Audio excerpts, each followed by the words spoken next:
Good morning, Year 6. This is a special lesson for those of you who weren't able to make it to the live lesson today. I am sorry that I missed you, but I will try to give you something like the experience. Won't be exactly the same, not quite as good. You should have come. It was a doozy. But for those that couldn't make it for whatever reason, we will kick off with some grammar today. So, we've got two questions here. The first one says, insert one comma in the correct place in the sentence below. Where does the comma go? Only one, just the one comma I'm looking for. Can you work out which two words the comma goes in between? Okay, it's time for me to get my pen out. I'm utterly rubbish with this, but I will give it a go. So, every night, Dad and my brother take the dog for a walk. Where does the comma go? Hopefully, you're shouting at me after the word night. And if you are saying that, you are correct, because that is a fronted adverbial of time, okay? It tells us when something is happening. So if you said that, thumbs up, well done. Okay, question 2. Insert a relative pronoun to complete the sentence below. Now, I'm going to lose that. I don't want to use that at all. Oh, I quite like the idea of having a lazy pointer. But instead, I'm going to use my annotate. So here we go. What relative pronoun would complete the sentence below? So relative pronouns, hopefully you can remember what they are. They are, Alexa's chipping in. Alexa, stop. That's cheating. But perhaps if you've got Alexa, you could ask her at home. A relative pronoun is a short word, generally beginning with a W, that gives us a little bit more information. Right, I need to make this much smaller. There we go. Everyone loved the music. Something was played last night. Let's make sure I am not missing anything. Something that was played last night. Hopefully you are saying the word which was played last night. That is our relative pronoun, okay? Not what or when. It is which was played last night. Okay, did you get those? Hopefully you did. If you did, well done. Excellent. If you didn't, never mind. Perhaps you will get them next time. Word of the day time for you now, please. So today's word of the day is sallow. Okay, now this is quite a particular word. It means a unhealthy complexion. It's a bit yellow in colour. Hopefully I'm not looking too sallow today. I am recording this last night, so it's kind of getting on for getting quite late. It's dark outside. I'll be a bit tired. You might have a sallow complexion if you're a bit tired, a bit ill, a bit poorly, or if you've been sitting in front of a Zoom all day, okay? It's an adjective, so it's like a colour. It sounds like yellow, doesn't it? And it smells almost like yellow. It's a colour, and so it's an adjective. It describes someone. So if I was to write a sentence using the word sallow, I might say Mrs. Ferguson looked sallow, sallow-faced after doing her work all day long. Okay. Another word for sallow and that yellowy kind of complexion is the word jaundiced. Okay. Now, babies tend to get jaundice. They go bright yellow, and it's due to not having much sunlight, which of course they don't have when they're born, because they've been in a tummy all that time. Or pallid. Pallid is another word for pale. Okay, so those are our alternatives. Now, you can only use sallow. It's like a colour. There aren't any other words to go with it, which is why there's no little box over here to help us out.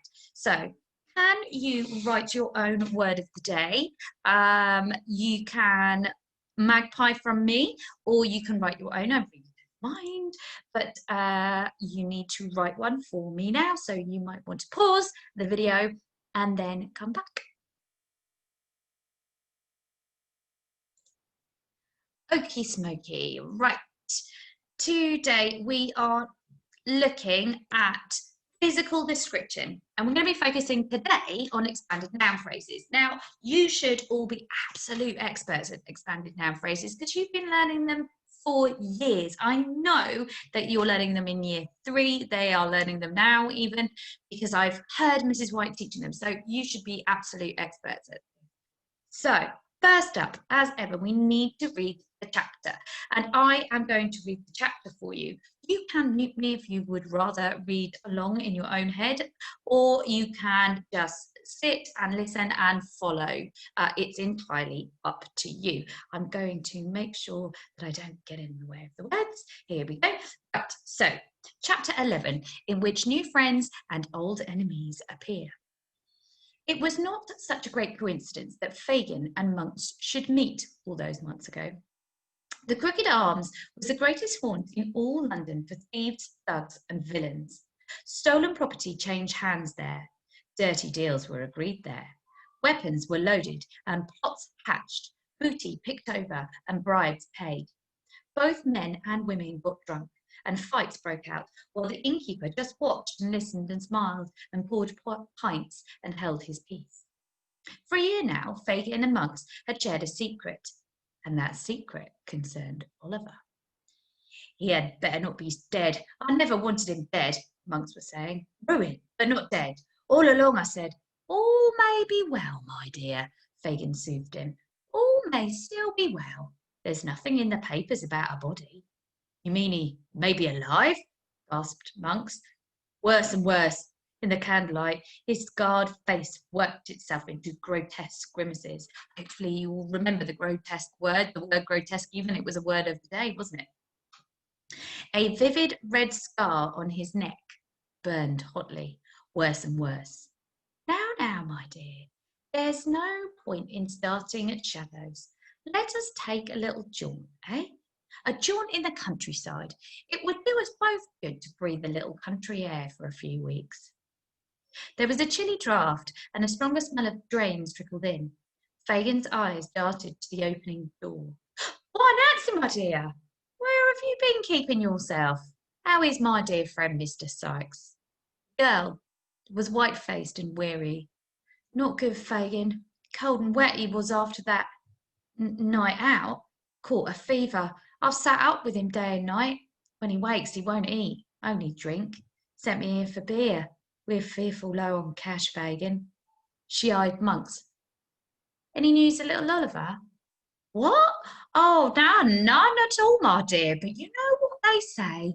No news is good news. We all miss him. I cannot wait to have him back by my side, and that's the truth.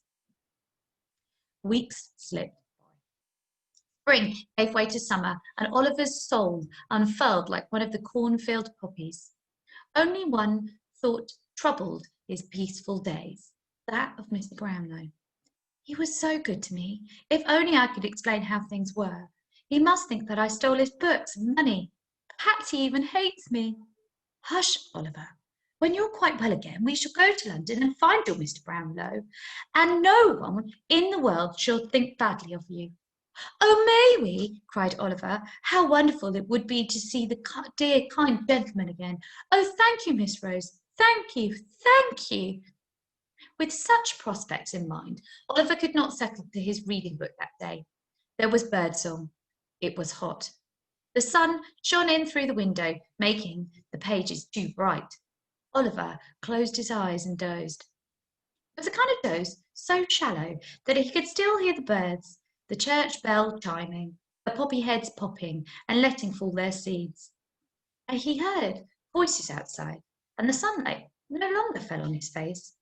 But Oliver was too much asleep to open his eyes. In fact, he knew he must be dreaming, because all at once he was in London again, in Fagin's kitchen, hearing Fagin's voice. Is that him, my dear? By all that stinks and rots and bleeds, it must be. It has to be. It is. He is the image of his wretched mother. Calm yourself, my dear, or your illness will come upon you. It will not do. Not here, not now. Come away. Oliver's blood ran cold. His eyes opened, and there, within touching distance, was Fagin's beaky, sallow face, his shock of rust-red hair. Beside him stood a young man, his scarred face as white and crumpled as dirty paper, foam spattering his lips. Oliver gave a shriek. and the faces were gone. Like a nightmare, they melted away. The sun splashed back into Oliver's face, and he stumbled to his feet. "Come quick, it's Fagin!" he called, but his voice was trapped in his terrified throat. "Come quick, help!" he shouted. And then, doubting the proof of his own eyes, he leapt through the window and stared about him at an empty garden. They searched every bush and tree for Fagin, or the man with the crumpled face and the vivid red scar, but found no trace. "I didn't dream it truly," cried Oliver. "I'm not lying." "I believe you," Rose Maylie assured him, but there was nothing to be done. The strange encounter so unnerved the boy, however, that Rose was determined at once to embark for London and to search out Mr. Brownlow. As the horse cab pulled up outside the house in Pentonville, Oliver was dizzy with excitement. But all the windows were shuttered, and no one came to the door.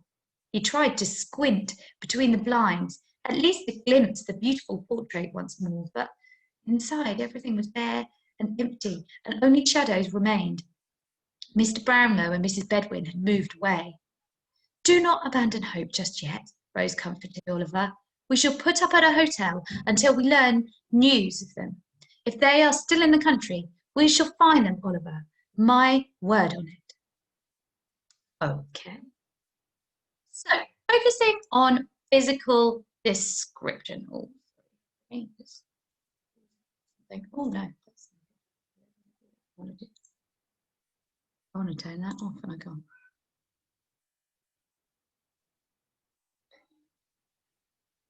Okay. How might you describe this person? If you are awake, perhaps you can recognize that this is the same picture that I gave you right back at the beginning of term and asked you to describe it. And what a lot of you did in your character descriptions is you focused on his clothes. Okay, so maybe his jaunty top hat and his coat and his boots and things like that. Maybe some of you also mentioned the stick and the bottle that he has that's on the table, and maybe you were coming up with ideas that he could be drunk and things like that. You're using your inference skills really brilliantly there. Some of you might have even talked about the dog, but how many of you actually looked at his face? Because when we're thinking about physical description, like we did before, if we go back to Monday's lesson, we're talking about it in terms of similes. Looking at characteristics, facial characteristics and body language is really important when describing someone, because often people's clothes change. So it's all very well saying he was wearing a blue coat and things like that, and that is important. That can tell us a lot about a person, what they're wearing. But their face doesn't change, and that tells you more of a backstory. So if somebody has maybe wrinkles or lines or things like that, that might tell you that they're a grouchy person or old, okay? In a way that, oh, he was wearing a blue coat. Well, you can be wearing a blue coat when you're a toddler, and you can wear a blue coat when you're an old man. So that doesn't really tell you as much. So thinking about that, I want us to have a look, particularly at physical description again. Okay, so this is a line from the beginning of the chapter. The girl was white-faced and weary. So what does that tell us about Nancy? Hopefully you can recognize if you're white-faced and weary, weary is another word for tired. And if someone is white-faced and weary, it means that they've probably been working quite hard. They're probably very tired, okay? You might even be unwell yourself, okay? White-faced is a lovely conjoining of a word, but what do we call words that are joined with a hyphen, like white-faced? We had one, do you remember we had snub-nosed a little while ago? Think back. What do we call those words that are joined with a hyphen? Hopefully you are saying to me they are hyphenated words. It's there. It's there in the word hyphen. Okay? So blue-eyed, flame hair, okay, maybe those sort of things really describe somebody's face and physical characteristics, and they're hyphenated words, and they're really handy when we're doing this sort of description. Okay, expanded noun phrases. So this is kind of the meat of what we're kind of looking at today. What is an expanded noun phrase? Maybe have a think in your head. Maybe if you've got someone you can talk to, maybe you can discuss with them what you think an expanded noun phrase. Yes, an expanded noun phrase is something like this, the big blue sea. What can you see here? Well, I can see here we go, a noun, okay? There's the noun, the sea. The sea is the thing in this. So, big and blue are adjectives, okay? An expanded noun phrase uses more than one adjective to describe the noun, okay? Because that's what adjectives do, they describe the noun. So big blue sea is a lovely expanded noun phrase. Now, strictly with expanded noun phrases, you don't actually have to have two adjectives. It could be blue sea or the blue sea. That would make it an expanded noun phrase. A noun phrase without the expanded bit would be the sea, okay? But when we are looking at description, really when I tend to talk about expanded noun phrases, I prefer to have two because they are more effective, okay, than just one on its own. The blue sea, the big blue sea, ooh, interesting. Now, hopefully you are also noticing with my big and my blue and my sea that I have this here. I have a comma to separate the two adjectives. And also, I have craftily used a little bit of alliteration. Now, remember, purpose of something like alliteration is to make something stand out and be really effective. So big and blue is lovely. Now, if I could describe the sea with and have three s's, that would be even better. Or would it be overkill? I don't know. It's up to you. Okay, let's have a look at some other ones. So, green grumbling dragon. Again, I have used my alliteration and I've got my comma in there. Which is the noun in my green grumbling dragon? Yes, you're right. It is dragon. And green and grumbling are my adjectives. So there we go. Boom, boom. Nice and simple. It's very straightforward. Hopefully you're finding this. Here is another one. The evil, I'm putting in an evil cackling witch. Now, this is just to show you that you don't have to use alliteration every single time, okay? So, evil cackling witch, okay? That's another one.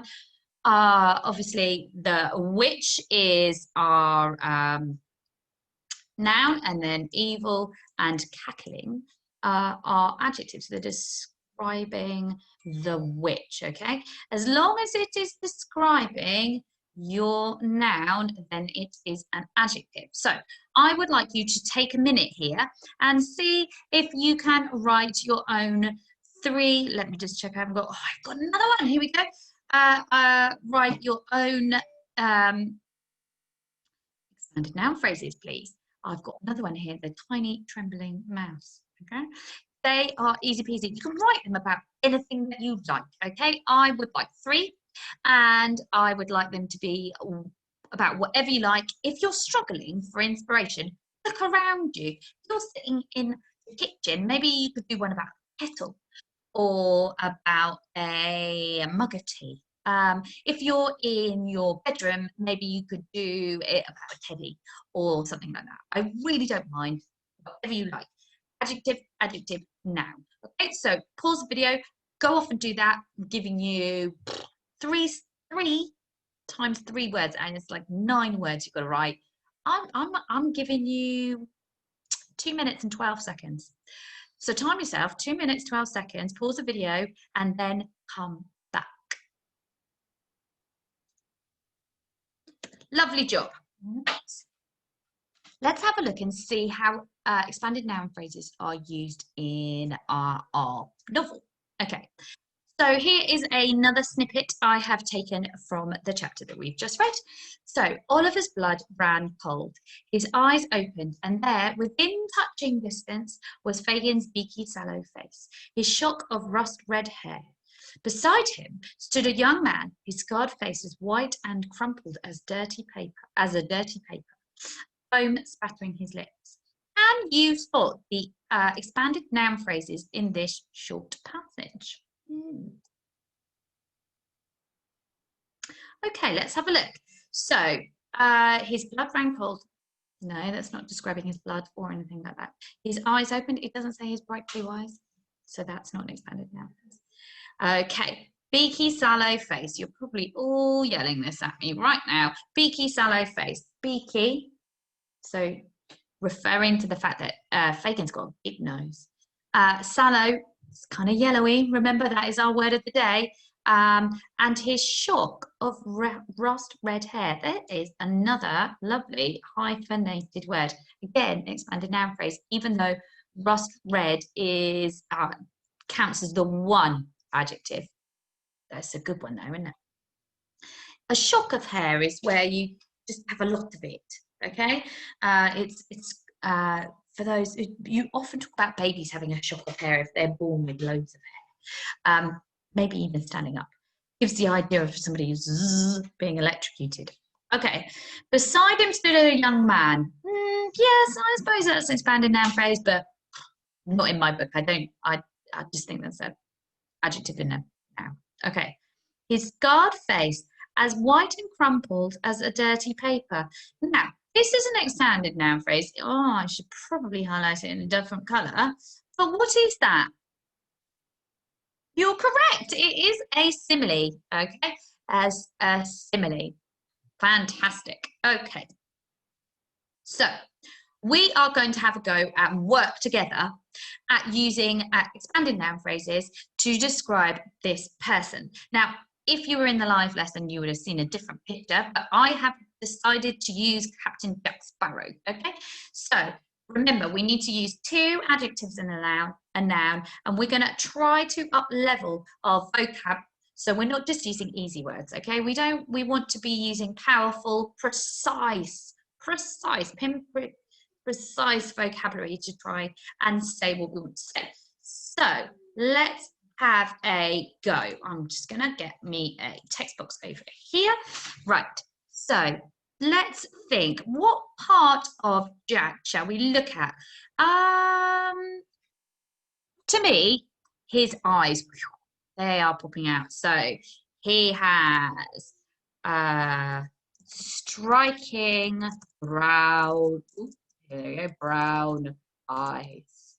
Okay. What about his beard? He's really got like a twisty beard. Let me think. We could say a twisty, wild, maybe wild. Okay. I would like you to write a third by yourself. Have a go. See what we can choose. Remember, it's not what he's wearing, it's what you can see. Well done. Okay, let's have a look at this one. Hold on. Let me get rid of this. Sorry. What about this person? This is the apostrophe seer. She's an unusual lady, isn't she? Let's have another go at creating some expanded noun phrases. So let's see. Okay, what should we concentrate on? It's got to be the hair. What could we say? Multicolored wavy hair. The wildest, is it? Perhaps we could have come up with something. Let's talk about her lips. Now, what colour would we say? Now, you might be saying, well, they're red. Okay, but could we turn that into a hyphenated word? I think we could. We could use blood red, or I prefer ruby red lips. Okay, This is the world's easiest lesson, you lucky things. Can you perhaps do the bow? Now, I'm going to bend the rules for you. I'm bending the rules. Could you do the bow? How could you describe that bow? I want you to have a go right now.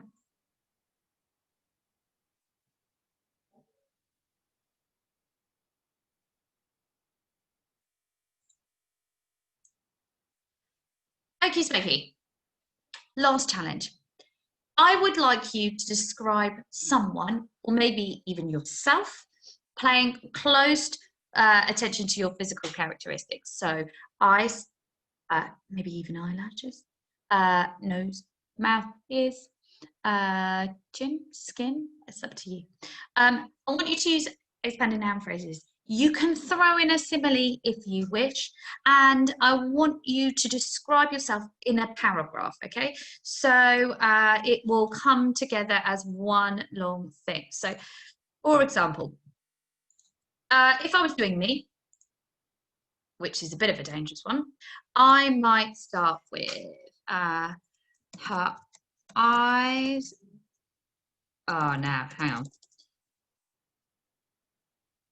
He had. Now, let's think about my eyes. What colour are my eyes? They're sort of greeny, bluey colour. Oh, sea blue, tired, tired eyes that blinked rapidly. Skin was sallow, freckled,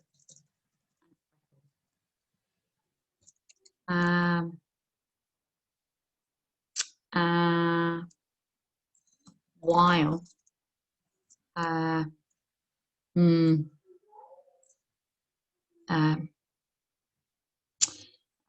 let's see, what can I say about my lips? They're a bit pale. I haven't got my normal bright red lipstick on, have I? While her, should we say I've got a wrinkle? I don't know, that's a bit mean to me, isn't it? While her wrinkled, oh, I'm mean to me, wrinkled, sagging mouth, oh, sagging mouth, and young again every time. Oh, smile. Oh, you see, I saved myself from misery then. Okay. That is quite a short one. Could you do something a bit longer? Perhaps you could. Perhaps you could do it about, you could perhaps do it about your mum or your dad or your gran or your dog. Dog would be quite hard though because you can't really say that again. Or you could do it about a celebrity. You could do it about one of the other teachers. Please try not to do me unless you're going to be really kind. And I would like you to have a go, write it down, and then upload it so I can see what you've done. Okay, hopefully you have found today's lesson fun and not massively challenging. And I look forward to seeing you tomorrow, where we will be using some more of our comprehension skills to read the next chapter. What will happen next? Who knows? Will they find Mr. Brownlow? It's all to play for. Have a great day, Year 6, and I shall see you tomorrow.